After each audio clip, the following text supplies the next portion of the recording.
নমস্কার বন্ধুরা, এটি আমার চ্যানেলের প্রথম ভিডিও। আজ যে টপিকটি নিয়ে বলতে চলেছি, যে অল্প বয়সী কোনো মেয়ে যদি যৌন সঙ্গম করতে ইচ্ছুক হয় বা চাপ দেয়, সেক্ষেত্রে একজন দায়িত্বশীল নাগরিক হিসেবে বা পুরুষ হিসেবে আপনার কি কর্তব্য। প্রথমেই বলে রাখি, এ ধরনের অভিজ্ঞতা আমাদের অল্প বয়সে অনেক হয়েছে এবং 11 থেকে 18 বছর বয়সী মেয়েদের মধ্যে যেহেতু হরমোনাল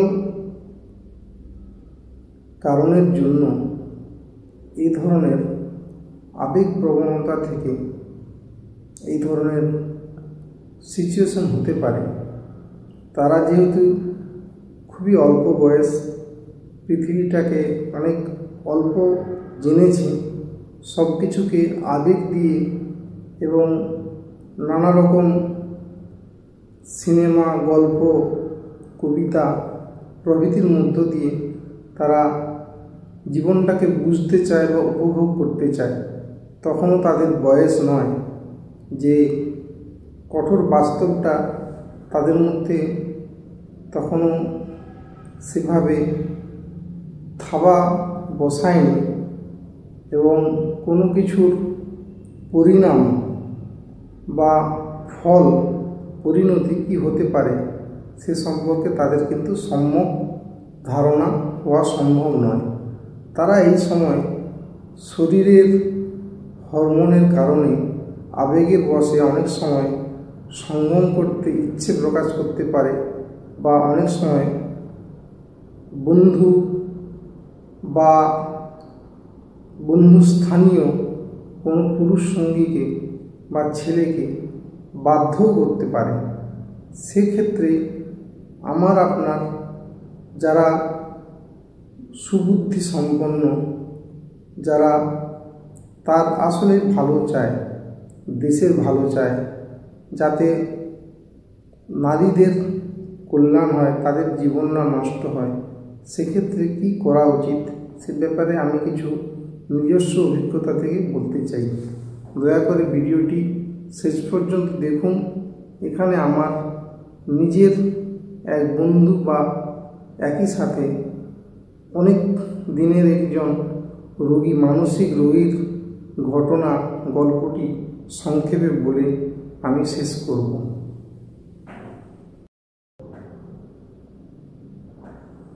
আমরা অনেক সময় ভাবি যে পারিবারিক সুশিক্ষা না থাকলে বা সামাজিক এবং অর্থনৈতিক কোনো বিশেষ অবস্থায় মেয়েরা থাকলেই বোধহয় এই ধরনের সম্ভাবনা থাকে। তা কিন্তু নয়। একটি অল্প বয়সী মেয়ে, উঠতি বয়সী মেয়ে, উদ্ভিন্ন যৌবনা নারী বলা যায়, কিশোরী, তারা সমাজের যে কোনো শ্রেণীতেই হোক না কেন, যেহেতু এটি একটি শারীরবৃত্তীয় প্রক্রিয়া, তাই যে কোনো পরিস্থিতিতেই কোনো অল্প বয়সী মেয়ে শরীরের এবং মনের চাহিদা পূরণের জন্য যখন আবেগের তাড়নায় কোনো স্থানীয় বা খুবই বিশ্বাসযোগ্য কোনো পুরুষকে নানাভাবে তারা আকৃষ্ট করতে থাকে বা অনেক সময় চাপ দিতে পারে যে সে দেহ সম্পর্কে লিপ্ত হতে চায়। কিন্তু এ ধরনের ঘটনার সুদূর প্রসারী ফল যে কতটা ভয়ঙ্কর হতে পারে, তার জীবনে কতটা অভিশাপপূর্ণ হতে পারে, সে সম্পর্কে তাদের ধারণা থাকে না বা সে সময় বুঝতে চায় না। সেটা আমার আপনার কর্তব্য তাদের বোঝানো, কারণ এর ফল অনেক সময় আপনার ওপরেও অনেক খারাপভাবে আসতে পারে। আর সেটাই আমি এই ভিডিওতে বলতে চলেছি। তাদেরকে এটাই বোঝাতে হবে যে এই ধরনের ঘটনার ফলে তারা প্রথম কথা এই যৌন সঙ্গম জিনিসটি এমন, একবার করলে এটি একটি বারবার করার জন্য নেশাগ্রস্ত হতে পারে, কারণ এটি একটি মোহ। নাম্বার 2, তাদের অনেক সময় অন্তঃসত্ত্বা হয়ে যাওয়ার সম্ভাবনা থাকে, যার ভয় খুবই ভয়াবহ হতে পারে এবং অনেকে এই জন্য আত্মহত্যা করতে পর্যন্ত পারে। পরবর্তী জীবনে তাদের বিবাহ হওয়া অনেক মুশকিল হয়ে পড়ে এবং সেটি অনেক গোপনে রাখতে হয়, আর গোপনে রাখতে গিয়ে বা গোপনে গর্ভপাত করাতে গিয়ে অনেক নানা রকম বিপদের সম্মুখীন হতে হয়।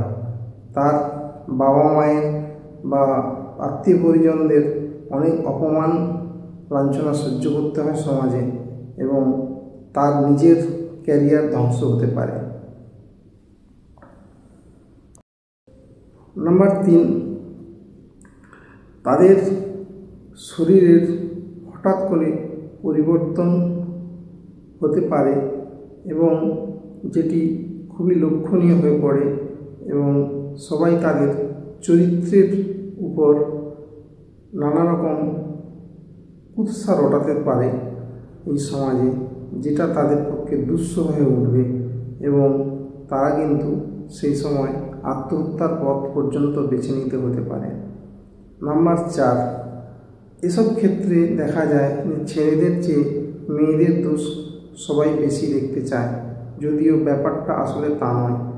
যে কোনো সিচুয়েশন সামলানোর দায়িত্ব শুধু মেয়েদের নয়, ছেলেদের বা পুরুষ সমাজকেও যথেষ্ট সতর্ক হতে হবে, কারণ তারা নিজেরা যখন বিয়ে করে তখন সেই মেয়ে খোঁজে যার সাথে কারো সম্পর্ক, শারীরিক সম্পর্ক হয়নি, অথচ নিজেরা বিয়ের আগে সবসময় চেষ্টা করে কোনো মেয়ের সাথে বিনামূল্যে বা বিনা দ্বিধায়, বিনা কোনো দায়িত্বে যৌন সঙ্গম করতে এবং তৃপ্তি পেতে, যা আসলে এটা কিন্তু অনৈতিক। ভালো থাকা বা সুস্থ থাকা সামাজিক এবং শারীরিকভাবেই হয়, শুধুমাত্র শারীরিকভাবে মানসিকভাবে সুস্থ থাকা যায় না, শরীর এবং মন একই সাথে এগিয়ে নিতে হয়। আর এই সুস্থ থাকার দায়িত্ব শুধু একজন মেয়ের উপর নয়, আমাদের সমস্ত পুরুষেরও দায়িত্ব, তেমনি একইভাবে সমস্ত মেয়েদেরও দায়িত্ব তাদের নিজেদেরকে সুস্থ রাখা, যাতে ভবিষ্যতে এমন কোনো অবস্থার সম্মুখীন না হতে হয় যে তার নিজের এবং আত্মীয়দের জীবন দুর্বিষহ হয়ে ওঠে। নাম্বার 4, এই ধরনের ঘটনা ঘটলে বা অস্বস্তিকর অবস্থার সম্মুখীন হতে হলে কেউই তার সুযোগ নেওয়া বা এই সুযোগের সদ্ব্যবহার করে মেয়েটির জীবন নষ্ট করার চেষ্টা করবেন না, তাকে বোঝাবেন এবং সবচেয়ে আরও গুরুত্বপূর্ণ যে এটি তার বাবা মাকে হঠাৎ করে বলে দিয়ে তার মানসিক বিভ্রান্তি আনার চেষ্টা করবেন না। তারা অল্প বয়সে আবেগের বশে এই রকম ধরনের অনুরোধ করতে পারে বা আকার ইঙ্গিতে বোঝাতে পারে, কিন্তু এটা আমার আপনার যে যাকে তারা অ্যাপ্রোচ করছে তার দায়িত্ব তাকে বোঝানো যে দেখো এই বয়সে এই ধরনের ব্যাপার না ঘটিয়ে এটার নির্দিষ্ট সময় আছে এবং সেই সময়ে করতে হয়, কারণ সব কিছুরই একটা নির্দিষ্ট সময় আছে। যেমন এই বয়সে বাচ্চা ধারণের সময় নয়, এই বয়সে যেমন সংসার করার সময়, এই সময় পড়াশোনা করার সময়, ক্যারিয়ার গোছানোর সময়, নিজেকে গড়ে তোলার সময়, নানা রকম প্রতিযোগিতায় যাওয়ার সময়। আর সবচেয়ে ভালো হয় তারা যদি এই সময় এই আবেগ এটাকে কন্ট্রোল করে নানা রকম মানসিক যে যোগা, প্রাণায়াম বা নানা রকম ভালো বই পড়ে বা মনটাকে সবসময় ডাইভার্ট করা। আপনাদের বুঝতে হবে সেক্সুয়াল আর্টস এটা যতটা না শরীরের, তার চেয়ে অনেক বেশি মনের সমস্যা বা মনের একটা আবেগ। তো এই আবেগকে যদি কন্ট্রোল করা যায়, অন্তত মেয়েদের মধ্যে এই কন্ট্রোল করার ক্ষমতা অনেক অনেক অনেক বেশি, আর সেটা তাদের বোঝাতে হবে। তারা যদি এই কিছু কয়েক মিনিটের জন্য তারা যদি এটাকে প্রশমিত করতে পারে বা কন্ট্রোল করতে পারে, বা তাদেরকে বোঝাতে হবে যে তারা যদি মৈথুন সমেহন মানে মাস্টারবেট করেও যদি জিনিসটাকে রিলিভ করতে পারে তাও ভালো, কিন্তু আরেকজনের সাথে শারীরিক মিলনে গিয়ে নিজের বিপদ ডেকে আনা, সে যে কত কিছু সম্ভাবনা, কত কিছু খারাপ ঘটতে পারে সেটা তাদের বলা, ইনক্লুডিং প্রেগনেন্সি, ডিজিজ এবং সোশ্যাল স্টিগমা, যে একটা খারাপ নাম কুৎসা ঘটে যাওয়া, সেইগুলো তাদের বোঝাতে হবে। এটা মনে রাখবেন, আপনি যদি কাউকে ভালো দেন আপনিও ভালো পাবেন, এবং অবশ্যই এটা সবাইকে মেনে চলতে হবে, তবেই একটা সুস্থ, সর্বাঙ্গীনভাবে সুস্থ সমাজ আমরা আশা করতে পারি। অল্প বয়সী মেয়েদের মধ্যে এই ধরনের ঘটনা ঘটতে পারে, তারা ভুলবশত এই ধরনের অ্যাপ্রোচ করতে পারে, এবং কখনোই এর সুযোগ নিয়ে নিজেকে হিরো ভাববেন না বা এইভাবে তার জীবন নষ্ট করে দেবেন না, কারণ সে একটা সময় বুঝতে পারবে যে আসলে আপনি তার এই আবেগের সুযোগ নিয়েছেন। সে তখন জীবনে নিজেকে নিজস্ব ভাববে, এবং সে যতই নিজে থেকে আগ্রহী হবে না কেন, এটা মনে হবে যেন আপনি তাকে প্রতারণা করেছেন। তো যাই হোক, এই ধরনের ঘটনা ঘটলে সবাইকে সাবধান থাকতে হবে, এবং এই সুযোগ না নিয়ে তাকে আরও বুঝিয়ে জিনিসটাকে নিরস্ত করার চেষ্টা করুন।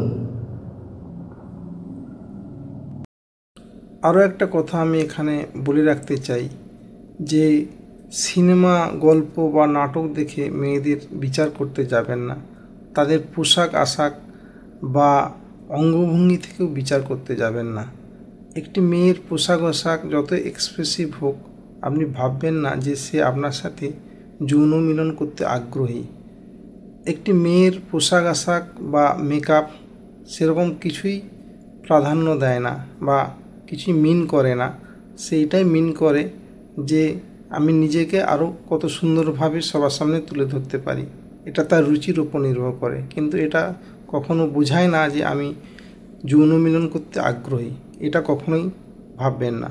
একটি মেয়ের পোশাক আশাক বা মেকআপ কিছুই মিন করে না, কিন্তু একটি ছেলের পোশাক আশাক এবং মেকআপ থেকে অনেক কিছু বোঝা যায়।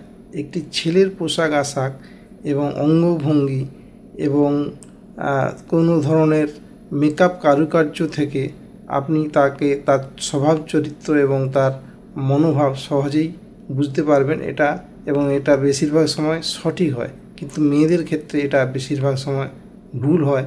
এটা আপনারা মনে রাখবেন এবং মিলিয়ে নিন দয়া করে।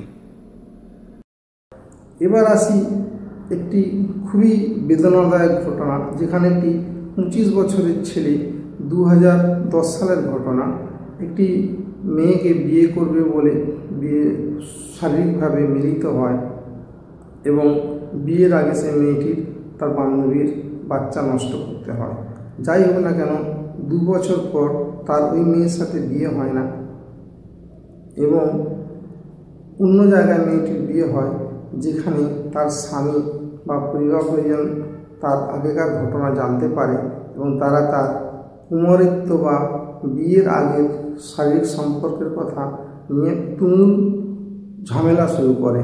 যাই হোক না কেন, মেয়েটি শেষ পর্যন্ত আত্মহত্যা করে শ্বশুর বাড়িতে, এবং সেটা এই ছেলেটি জানতে পারে যখন সে আরেকটি মেয়ের সাথে বিয়ে করে।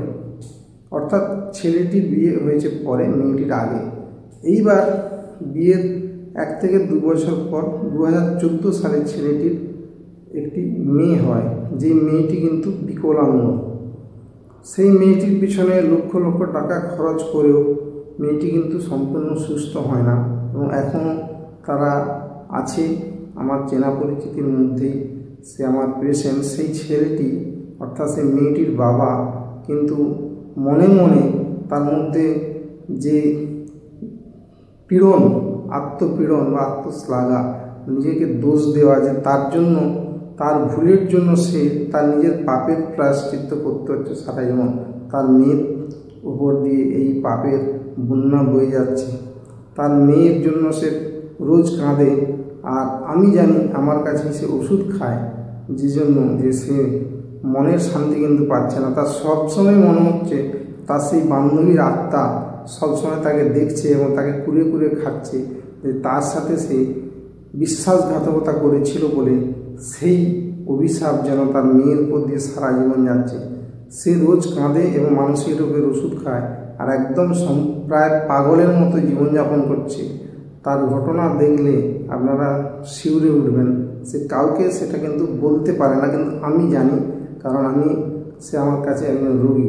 এটা আমার বলা উচিত নয়, তার আমি পরিচয় গোপন রেখেই বলছি যে এই ধরনের ঘটনা যদি সে না ঘটাতো, বিয়ের আগে মেয়েটিকে কোনোভাবে বুঝিয়ে বা এভাবে কলকাতার মধ্যে নিয়ে এসে লজে শারীরিক মিলন করে তার সাথে নানা রকম ঘটনা যেটা বিয়ের পরে হওয়ার কথা সেগুলো যদি না করতো, সাময়িক উত্তেজনার বশে এরকম করে সে আর সারা জীবন ভুগছে। হয়তো তার মেয়ে এমনি হয়তো বিকলাঙ্গ জন্ম নিত, কিন্তু সে যেহেতু তার নিজের একটা ঘটনা আছে, তার নিজের মনে মনে নিজেকে দোষ দেওয়া, সারা জীবন নিজের প্রায়শ্চিত্ত করছে, এটা তার মনে হচ্ছে, এটা তার জীবন আরও দুর্বিষহ করে তুলেছে।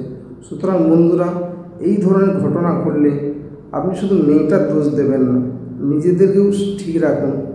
তার একজন আবেগের সুযোগ নিয়ে তার জীবন নষ্ট করে দেবেন না। তাদের এই বয়সের পর তাদের নিজেদের ক্যারিয়ার আছে, সংসার আছে, বাচ্চা পালন আছে, অনেক কিছু করতে হবে। শুধুমাত্র শারীরিক মিলন করে অল্প বয়সে আবেগের বশে বাকি জীবনটা নানাভাবে নষ্ট করার কোনো মানে হয় না। নিজেদেরকে গড়ে তুলুন আরও এক ভালো ভবিষ্যতের জন্য, আরও ভালো এক ভারতবর্ষের জন্য। ধন্যবাদ।